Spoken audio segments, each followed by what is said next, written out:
Salve, salve galera, eu sou Denis Bofarin, sejam muito bem-vindos a este canal.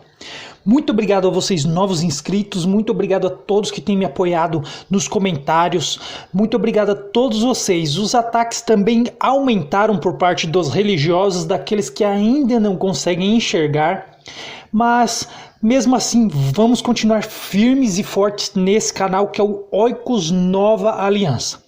Galera, antes de começar esse vídeo, eu gostaria de pedir para vocês pegarem um papel e uma caneta, porque este vídeo está extraordinário e vai ter algumas informações aqui surpreendentes. Então peguem um papel, uma caneta, anotem as passagens e estudem essas passagens. Vocês vão ver que uma vai estar ligada na outra. E esta realmente vai ser a decisão final, a prova cabal de que o próprio Jesus, ele além de dizer, ainda está relatado na história e mostrado como ele veio nas nuvens lá naquela época, na geração dele e no ano 70. Quem ainda não conseguiu entender o ano 70, a vinda de Jesus nas nuvens no ano 70, vai entender neste vídeo de uma vez por todas e vai ver que o próprio Jesus já disse que veio nas nuvens.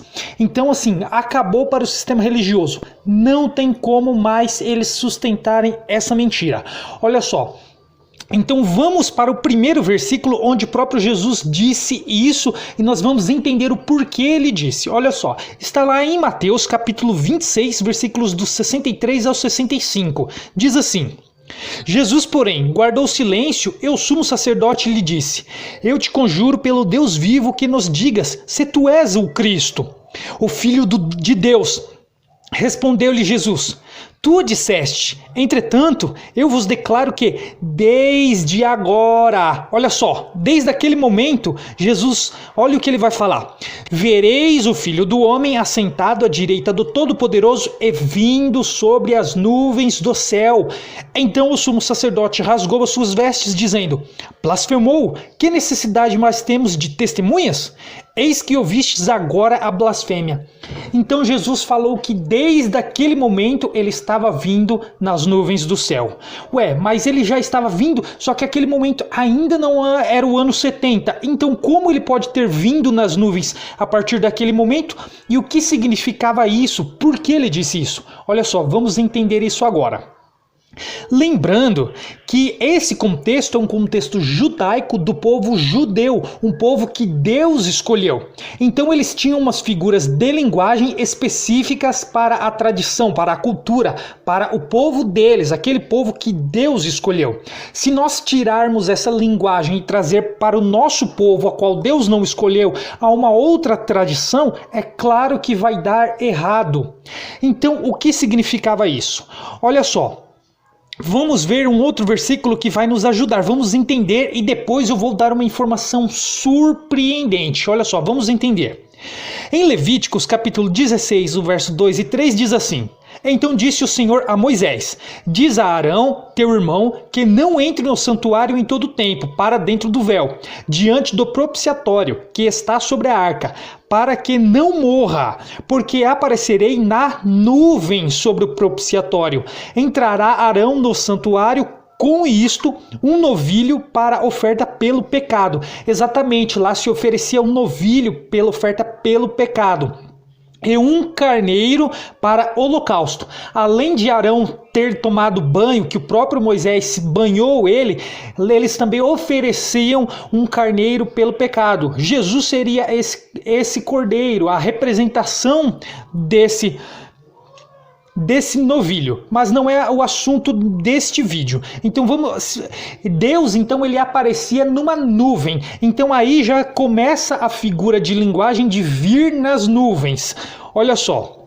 Mas não é só aí. Em Ezequiel capítulo 30, versículos do 1 ao 5 diz assim: Novamente o Senhor falou comigo. Ele disse: Homem mortal, profetize e anuncie o que eu, o Senhor Deus, estou dizendo.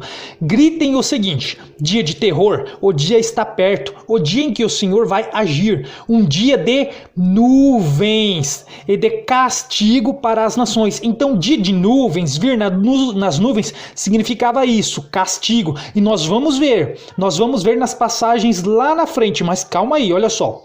Para as nações haverá guerra e o Egito e grande sofrimento na Etiópia. Muitos serão mortos no Egito. O país será roubado e arrasado. Essa guerra também matará os soldados contratados da Etiópia, Lídia, Líbia, Arábia e Cube e até do meu próprio povo. Então olha só, vir nas nuvens, já aqui no Velho Testamento nós já vemos que tem um conceito diferente, olha só, era de castigo. Mas não é só aí, Deuteronômios também, capítulo 33, versículos 26 e 27 diz assim: Povo de Israel, não há outro Deus como o nosso Deus, forte e majestoso. Ele atravessa os céus e montando sobre as nuvens, olha só, e montado sobre as nuvens, ele vem nos socorrer. O Deus eterno é o nosso protetor. Ele sempre nos protege com os seus braços. Na nossa presença, Deus expulsou os inimigos e mandou que os destruíssemos. Olha que interessante. Então, quando Deus vem nas nuvens, cavalgando, montado sobre as nuvens, é sinal de castigo, de juízo, de sentença contra o povo, que neste caso ele estava com Israel, indo com as nuvens, como sentença para os outros povos. Só que a partir do momento em que Jesus é crucificado, a sentença vem sobre Israel. Israel então traz a sentença sobre eles, o juízo sobre eles, o juízo de Deus. Mas olha só, vamos só ler mais um para nós entendermos esse contexto de vir nas nuvens. Olha só, Isaías 19:1 diz assim: Esta é a mensagem contra o Egito. O Senhor montado numa nuvem vai indo depressa para o Egito. Os ídolos daquele país tremerão diante dele e todos os egípcios ficarão com medo. Eu peço também que vocês analisem também não apenas uma única versão de Bíblia. Se vocês puderem analisar outras versões também, quanto mais versões vocês puderem analisar cada texto, há um melhor entendimento ainda da palavra. Então olha só, vir com as nuvens era uma figura de linguagem de vir com sentença, vir com juízo, julgamento sobre o povo. Isso desde o Velho Testamento. Então vamos para uma passagem muitíssimo interessante, usada pelo sistema religioso, que eles dizem que Jesus vai vir nas nuvens arrebatar a igreja. Olha só, que interessante. Apocalipse capítulo 1, versículo 7, diz assim: Eis que vem com as nuvens, e todo olho o verá, até quantos o traspassaram. Prestem atenção nessa palavra, até quantos, olha só, até quantos o traspassaram, nesta frase, mas em específico nesta palavra, traspassaram. E todas as tribos da terra se lamentarão sobre ele, certamente. Amém? Por muito tempo, na minha cabeça, eu lia também transpassaram e achava que eram os soldados romanos que perfurou Jesus, mas não é isso. Ao analisar e há alguns questionamentos que fizeram contra mim sobre esta palavra, que não é transpassaram, mas traspassaram, que tem um outro significado, eu resolvi estudar o significado dessa palavra. E inclusive existem outras referências que está ligado diretamente com este versículo, e eu vou mostrar aqui, está falando justamente desse dia. Mas antes de vermos essa palavra, olha que interessante. E todas as tribos da terra se lamentarão sobre ele certamente. Amém? Então olha só, esse contexto não é um contexto de salvação, como a religião ensina, que Jesus vai vir nas nuvens arrebatar a igreja e todo olho vai ver. Não, olha só, porque senão a igreja ela não poderia se lamentar. A igreja não iria se lamentar de Jesus vir salvar a igreja. Não tem como, é impossível isso. Ela estaria regozijando, estaria feliz. Mas não, aqui é um contexto de juízo, de sentença, de castigo. Porque olha só, todas as tribos da terra se lamentarão. Então eles vão se lamentar quando todo olho vier. E quando ele vir nas nuvens. Então não é um contexto de salvação, e sim de sentença, de castigo. E olha só, vamos ver essa passagem traspassaram, que significa quebrar acordo, quebrar aliança. Vocês peguem aí no dicionário, significa também perfurar, ultrapassar, ir além, e existem vários significados. Mas olhem aí, procurem no dicionário, porque agora o sistema religioso que tem a mania de se achar os teólogos, os grandes teólogos, exegetas, eles caíram num grande erro ao não analisar essa passagem e principalmente o contexto que não fala de salvação. Esse contexto fala de castigo, de lamentação. Então eles estão mentindo quando ensinam com esta passagem uma vinda de Jesus que vem lá nas nuvens do céu. Mas olha só, vamos lá para outra aqui, ó. Zacarias 12, 10 e 11 está ligado diretamente com aquele versículo. Olha só.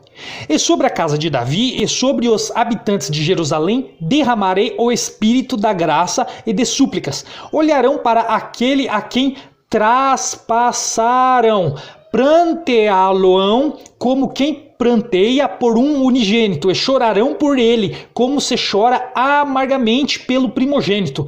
Naquele dia será grande o pranto em Jerusalém. O pranto, então, é castigo, é sentença, não é salvação. Olha só, como o pranto de Hadad e Rimon, no vale de Megido. E olha como está ligado essas duas passagens, e não é só essa. Olha só, em João capítulo 19, 34 até o 37, isso também está ligado a essas passagens que eu acabei de ler, está muito ligado. Olha só, mas um dos soldados lhe abriu o lado com uma lança, e logo saiu sangue e água. Aquele que isto viu, testificou sendo verdadeiro o seu testemunho, e ele sabe que diz a verdade, para que também vós creais. E isto aconteceu para se cumprir as Escrituras. Olha só, para se cumprir as Escrituras, prestem atenção. Nenhum dos seus ossos será quebrado. E outra vez diz a Escritura, olha isso agora, eles verão aquele a quem traspassaram. E todo olho verá, lembra em Apocalipse 7 ali? E todo olho verá, até mesmo quanto os transpassaram? Olha aqui, e eles verão aquele a quem traspassaram. Jesus foi aquele que eles traspassaram. Eles quem? Essa palavra significa quebrar acordo, quebrar aliança. Aqueles que traspassaram Jesus foram os próprios judeus que quebraram a primeira aliança, que quebraram o velho pacto, aquela aliança que eles estavam. Então aquela passagem de Apocalipse que todo olho verá e ele vem nas nuvens, não se aplica aos outros povos da terra e muito menos aos gentios que não estavam sobre a antiga aliança, sobre o velho pacto. Isso se aplica aos judeus que estavam e que quebraram o pacto, o antigo pacto, a velha aliança em que eles estavam com Deus, que Deus fez uma aliança com eles, apenas com os judeus. Eles quebraram essa aliança, desobedeceram a Deus, mataram Jesus e trouxe sobre eles sentença, castigo, e trouxe sobre eles o juízo. Então vir nas nuvens é vir com sentença, vir com juízo, e era isso que Jesus estava falando. A partir do momento que eles pegaram Jesus para matar ele, Jesus estava à direita do Pai, vindo sobre as nuvens do céu, que era a sentença de Israel, era o juízo de Israel. Este é o significado de vir nas nuvens. E olha só, vamos ler em Mateus 24, o versículo 30, que também está ligado a esta passagem. Olha só, então aparecerá no céu o sinal do Filho do Homem. Todos os povos da terra se lamentarão e verão o Filho do Homem vindo sobre as nuvens do céu com poder e muita glória. Então vir sobre as nuvens do céu é sentença, juízo contra Israel. Desde aquele momento ele estava falando. Esses sinais eu já mostrei em um outro vídeo. No momento da crucificação de Jesus, houve trevas sobre toda a terra, desde as 9 da manhã até ao meio-dia. O sol escureceu, não teve luz, as estrelas sumiram e houve um terremoto que fendeu, e o centurião reconheceu que aquele era o Filho do Homem. Este foi esse sinal. Eu mostro isso em um outro vídeo, mas olha só, vir com as nuvens do céu significa vir com julgamento. Jesus estava vindo desde aquele momento em que pegaram ele.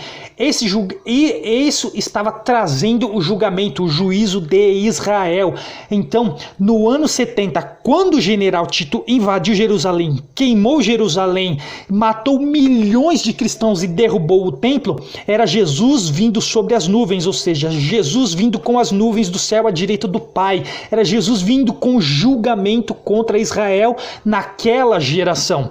Porque eles, os judeus, estavam sobre a velha aliança, sobre o velho pacto. Então ali estava se findando a velha aliança, aquela geração. Então estas passagens, tanto Mateus 24, 30 como Apocalipse 1, versículo 7, não se aplica às outras gerações, porque as outras gerações não estavam debaixo do velho pacto, as outras gerações não transgrediram a velha aliança, o velho pacto. Quem transgrediram foi os judeus, foi aquele povo escolhido de Deus que desobedeceu a Deus. E agora, o mais importante: a religião ensina que todos nós vamos ser julgados, todos nós vamos passar pelo tribunal de Cristo, todos nós vamos passar pelo juízo, mas não é verdade, a Bíblia não diz isso. Olha só, em Mateus 19, 28 diz assim: Jesus lhes respondeu: em verdade vos digo que vós, os que me seguistes, quando na regeneração o Filho do Homem se assentar no trono da sua glória, também vós assentareis em 12 tronos para julgar as 12 tribos de Israel. O julgamento é para as 12 tribos de Israel. Olha que interessante. Agora vamos ver como é mentira, como o sistema religioso é mentiroso, manipula a palavra e engana as pessoas. Olha só, em João 3, 16 ao 21 diz assim: porque Deus amou o mundo de tal maneira que deu o seu Filho unigênito, para que todo aquele que nele crê não pereça, mas tenha a vida eterna. Porquanto Deus enviou o seu Filho ao mundo, não para que julgasse o mundo. Opa, não para julgar o mundo, olha só, mas para que o mundo fosse salvo por ele. Quem nele crê não é julgado, e o que não crê já está julgado. Então quem não crê nele é que está julgado. Quem crê não será julgado. Porquanto não crê no nome do unigênito Filho de Deus. O julgamento é este: que a luz veio ao mundo e os homens amaram mais as trevas do que a luz, porque as suas obras eram más. Pois todo aquele que pratica o mal aborrece a luz e não se achega para a luz, a fim de não serem arguidas as suas obras. Quem pratica a verdade aproxima-se da luz, a fim de que as suas obras sejam manifestas, porque é feitas em Deus. Olha só, e não é só aí. Em João 5, 24, ele diz assim ainda, João, ó: em verdade vos digo, quem ouve a minha palavra e crê naquele que me enviou, tem a vida eterna, não entra em juízo, mas passou da morte para a vida. Olha só, esta é a ressurreição, mas não é o assunto aqui que queremos abordar também. E não é só o João, Paulo também, o apóstolo Paulo vai falar em Romanos capítulo 8, versículos do 1 ao 3, ele diz assim: agora, pois, já nenhuma condenação há para os que estão em Cristo Jesus, porque a lei do Espírito da vida em Cristo Jesus te livrou da lei do pecado e da morte. Porquanto, mas isso é referente aos judeus daquela geração que estavam ainda sob a antiga lei, sob o velho pacto, sob a lei de Moisés. Porquanto que for impossível a lei, no que estava enferma pela carne, isso fez Deus enviando o seu Filho, olha só, o seu próprio Filho em semelhança de carne pecaminosa, e no tocante ao pecado, e com efeito condenou Deus na carne o pecado. Então olha só, quem está em Cristo não entra em juízo, mas as igrejas ensinam que todos vamos ser julgados, todos vão passar pelo juízo. Olha só, mas a Bíblia diz que quem está em Cristo não entra em juízo. Eles ensinam a mentira. Eles seguram pessoas na igreja ensinando essa falsa vinda de Jesus nas nuvens, que não é uma mentira. No contexto judaico, na Bíblia, vir nas nuvens é vir com julgamento, vir com sentença. Olha só, em Efésios capítulo 2, versículos do 8 ao 10 diz assim: porque pela graça sois salvos, mediante a fé, e isto não vem de vós, é dom de Deus, não de obras, para que ninguém se glorie, pois somos feituras dele, criados em Cristo Jesus para boas obras, as quais Deus de antemão preparou para que andássemos nela. nelas. Então hoje é só andarmos em amor ao próximo, ter fé, estarmos em Cristo, recebemos então, somos batizados com o Espírito Santo que nos guia pelo um bom caminho, pelo caminho do amor ao próximo. Então se tivermos boas obras, andarmos em amor ao próximo, nós já estamos salvos, não entraremos em juízo, não seremos julgados. Quando morrermos, o nosso espírito é arrebatado para viver a vida eterna, e os maus, os perversos, eles deixarão de existir. Ou seja, pela graça somos salvos, mediante a fé, isso não vem de nós. Ou seja, não é sobre uma vinda de Jesus vindo lá nas nuvens do céu e vindo arrebatar a sua igreja. Não é essa salvação não existe na Bíblia. Somos salvos pela graça, pela fé. Já vamos viver a vida eterna quando deixarmos este corpo, porque carne e sangue não herda o reino de Deus. Essa é a salvação que Jesus trouxe na cruz. Agora, o sistema religioso ensina que todos vão ser julgados ainda, esperando uma vinda de um Jesus lá nas nuvens. Mas isso é fantasia. Eles assistiram muito Dragon Ball e eles veem o Goku vindo nas nuvens e acham que Jesus vai vir do mesmo jeito, mas não é. Eles desrespeitam a doutrina judaica, a cultura, a tradição judaica, a linguística deles. Eles se incluem no texto judaico que foi direcionado ao povo judeu. Além deles se incluírem, eles tiram a linguagem, uma figura de linguagem que era para aquele povo escolhido de Deus, e traz para outros povos, traz para o nosso povo, traz para a nossa língua. E aí com certeza vai dar errado. E aí eu falo, cadê os líderes religiosos com a sua exegese do texto, a sua teologia? Cadê o contexto? Porque claramente aquelas passagens não falam de salvação, e sim fala de castigo, porque todas as tribos, os povos da terra se lamentarão, todo olho vai ver e vai se lamentar. Eles não vão ser salvos, vão ser castigados. Por isso, aqueles contextos se referem à sentença de Israel, que aconteceu no ano 70, quando o templo caiu, Jerusalém foi toda queimada, milhares de judeus morreram, foram mortos através do fogo, da espada do Império Romano. Quando Deus vinha nas nuvens, ele usava outro rei para atacar um outro rei, para castigar um povo. Então, dessa maneira, Deus usou Roma, o Império Romano, para castigar Israel. Isso é vir nas nuvens, segundo as Escrituras. A religião não está segundo as Escrituras. Eles estão mentindo, ensinando fábulas, ensinando ficções científicas que não está de acordo com as Escrituras. Agora eu quero ver o que eles vão falar, qual vai ser a exegese que eles vão fazer do texto. Caiu, não adianta mais, agora só fica cego quem quiser. Quem nega realmente a palavra continuará cego. Então, esse foi o vídeo. Eu espero que vocês tenham gostado e eu espero vocês no próximo. Até lá!